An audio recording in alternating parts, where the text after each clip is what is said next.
Herkese merhabalar. Çiçeğin tariflerine hoş geldiniz. Bugün birlikte sebzeli ve peynirli kaşık dökmesi tarifi hazırlayacağız. İçerisinde rengarenk sebzelerin olduğu, çok doyurucu ve yapması da oldukça kolay ve pratik bir kahvaltılık olacak. 2 tane yumurtayı çırpma kasesinin içerisine alıp güzelce çırpıyorum. Üzerine 1 bardak süt ilave ediyorum.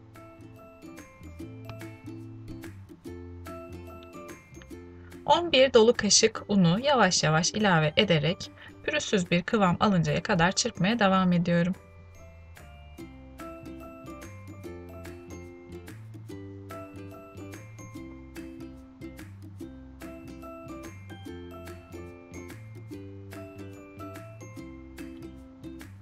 Bir paket kabartma tozunu ekleyip onu da güzelce karıştırıyorum.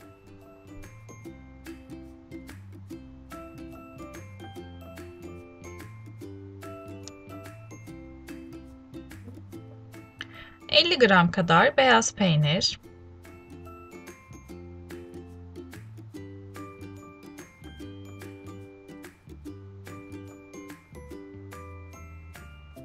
yarım kase dereotu, bir tane minicik doğranmış kırmızı kapya biber,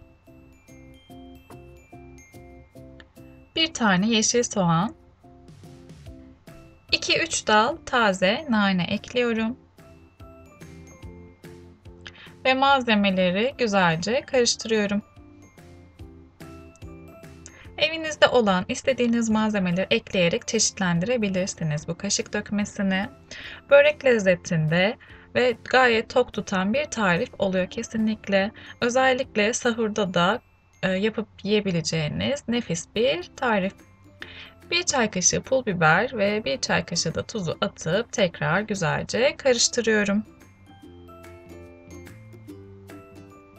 Şimdi önceden yağlamış olduğum tavaya bir kaşığı önce yağ batırıp sonra kaşık dökmesinden alıp şöyle bir kaşık koyup düzeltiyorum.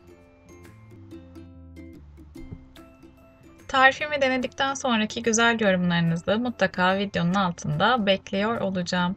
Ayrıca kanalıma abone değilseniz de sağ alt köşedeki abone ol yazısına tıklayarak kanalıma abone olabilirsiniz. Böylelikle yayınladığım tariflerden anında haberdar olabilirsiniz.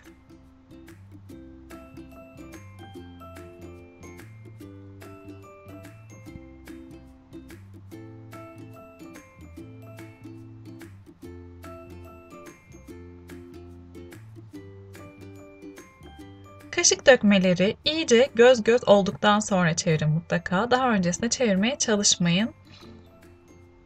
Göz göz olmasını bekleyin. Ondan sonra çevirip diğer yüzeyleri de kızarana kadar pişirin.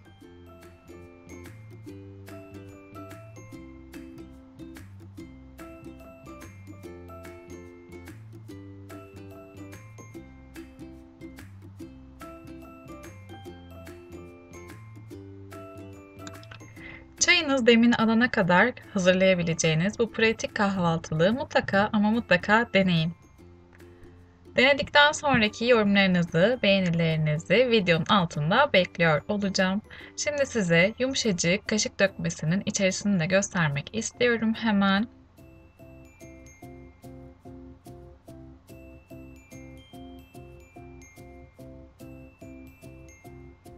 İçi tam kıvamında pişiyor, asla hamur olmuyor ve gerçekten çok çok lezzetli oluyor. Şimdiden deneyecek herkese afiyet olsun diyorum. Yeni tariflerde, yeni videolarda görüşmek dileğiyle. Hoşça kalın.